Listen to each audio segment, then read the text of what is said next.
Children are our future. That's why providing special education to children with disabilities is so important.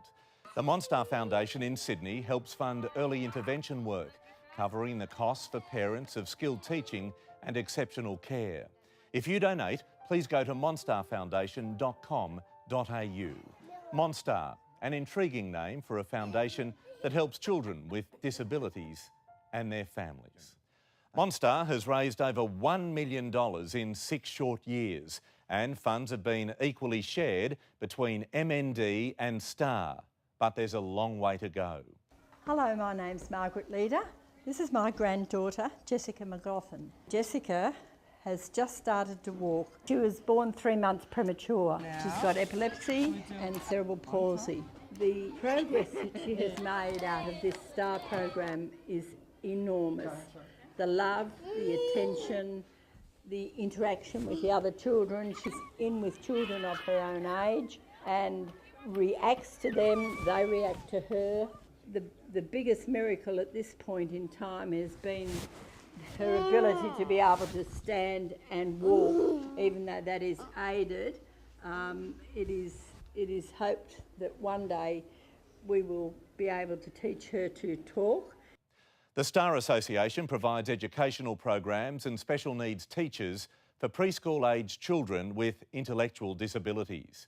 It means they are now able to attend mainstream childcare centres and begin their transition to society. My name's Sam Wilson, I'm 36. This is my son Harry, he's nearly 3 years old. And I'm Alison, I'm Harry's mum. We first suspected there was some delays with Harry when he was about 9 months old, and he was diagnosed at about 15 months. And he started here at Top Right Early Learning in January this year, and we're really happy with the progress that he's made since then. It's not even a year and he's coming along in leaps and bounds, especially with his social skills. We're really happy with how he interacts with the other children.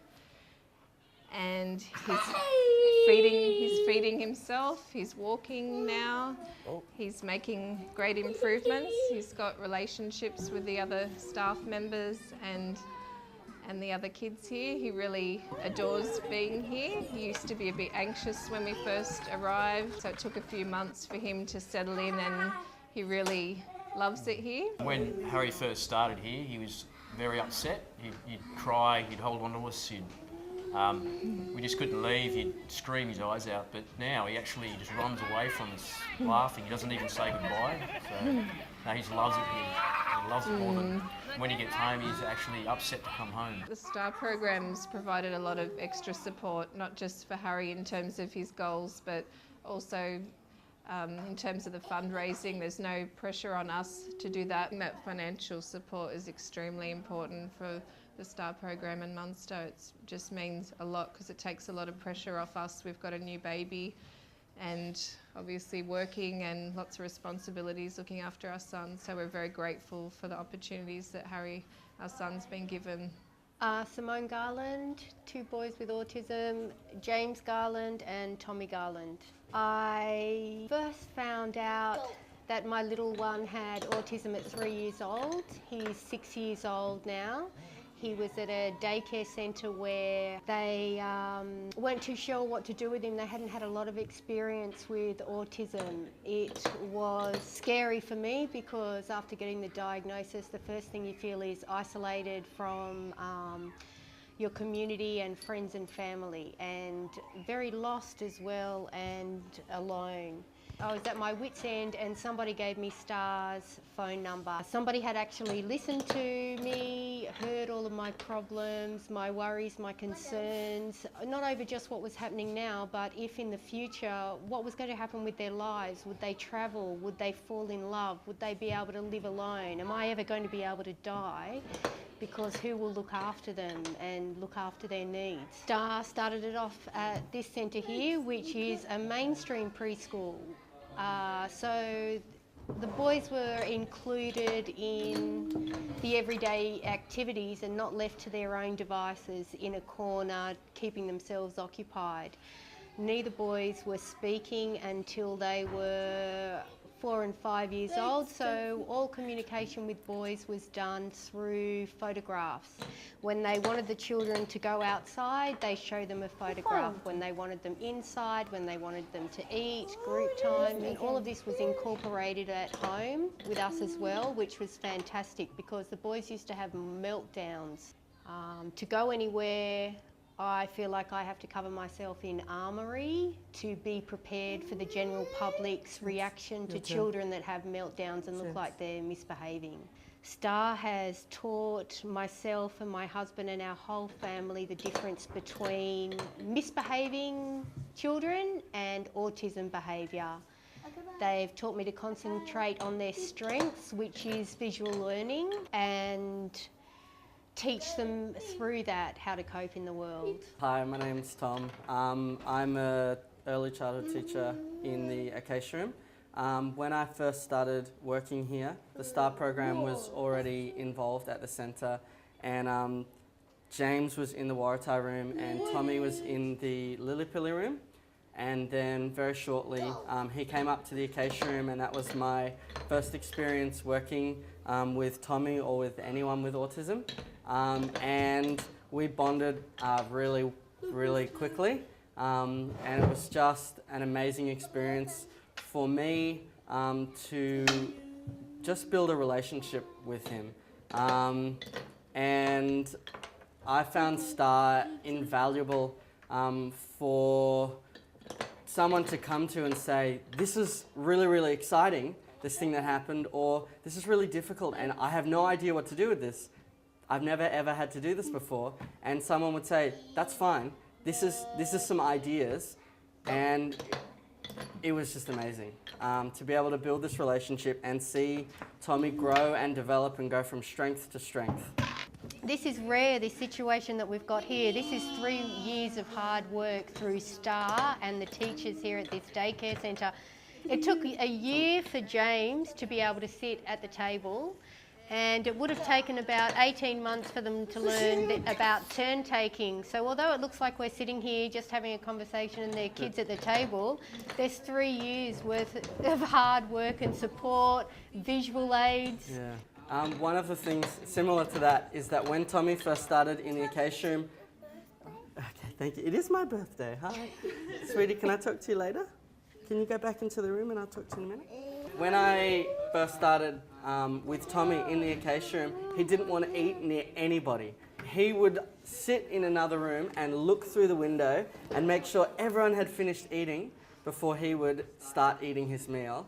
And we saw steps forward to the point where now he will come to the table without even being asked to sit down. He'll eat his meal and absolutely no stress. For something that used to be something that really kind of freaked him out a little bit, didn't want to do that, and now it's not even an issue. And those things that, you know, that are really difficult one time and then suddenly they're gone completely, that's pretty exciting. Hi, I'm Jane, and this is my daughter Georgia. Georgia's one of the original STAR children. She was diagnosed when she was about 2 years old. She's a triplet, and so she has 2 brothers, and the load was fairly big.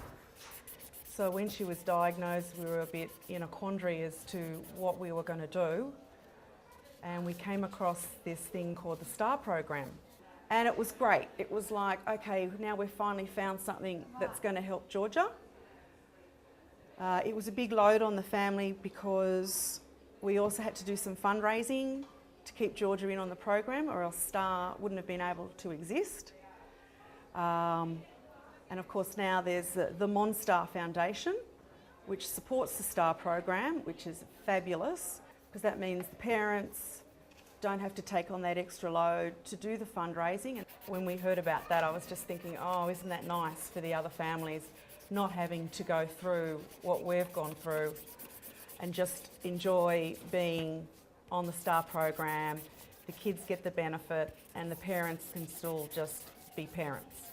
With STAR, the way we used to talk to Georgia's brothers about why she needed to be in a different daycare was because STAR provided for her an environment where she could learn to learn, but at the same time It was just a regular daycare centre where she was just one of the other kids, and it was just so nice to be able to take her there.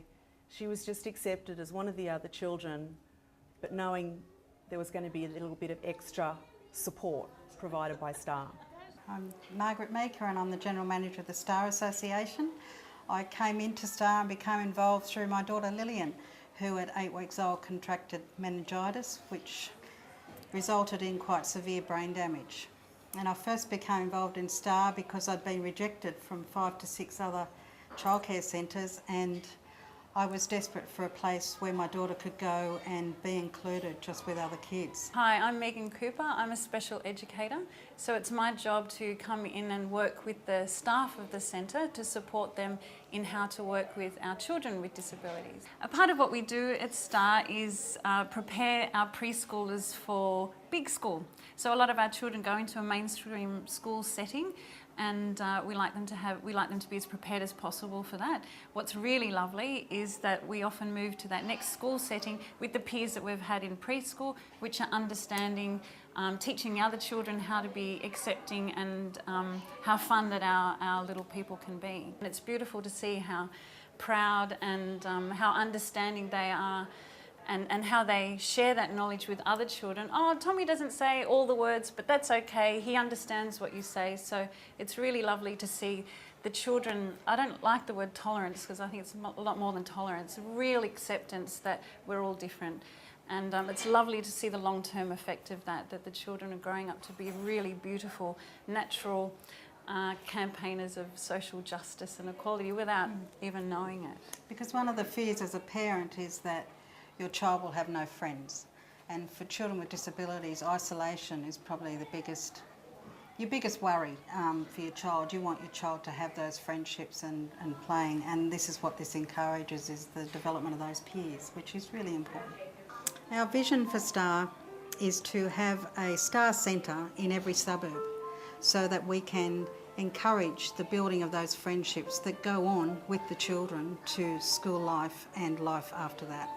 They're a fantastic team at Macquarie Neurology, just as there's an amazing group of people at STAR.